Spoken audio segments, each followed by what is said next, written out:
மறைக்கப்பட்ட உண்மைகளை வெளிச்சத்திற்கு கொண்டுவரும் உங்கள் மக்கள் வெளிச்ச செய்திகள். வணக்கம்.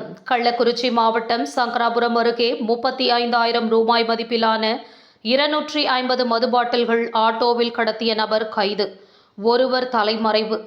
கள்ளக்குறிச்சி மாவட்டம் சங்கராபுரம் அருகே பொய்குணம் கிராமத்தை சேர்ந்த வேலன் மகன் மோகன் என்பவர் 3 சக்கர ஆட்டோவில் கள்ளத்தனமாக மது பாட்டில்கள் எடுத்து செல்வதாக சங்கராபுரம் காவல்துறைக்கு கிடைத்த ரகசிய தகவலின்படி விரைந்து சென்ற காவலர்கள் ஆட்டோவை நிறுத்தி சோதனை செய்யும் பொழுது ஆட்டோவில் மறைத்து வைக்கப்பட்டுள்ள 35,000 ரூபாய் மதிப்பிலான 250 மது பாட்டில்களை காவல்துறையினர் பறிமுதல் செய்து ஆட்டோ ஓட்டுநர் வேலனை காவல் நிலையம் அழைத்து வந்து விசாரணை செய்ததில் பொய்குணம் கிராமத்தை சார்ந்த சாமுண்டி மகன் ரவி என்பவர் மது பாட்டில்களை தன்னை வாங்கி வர சொன்னதாகவும் விசாரணையில் தெரிய வந்தது.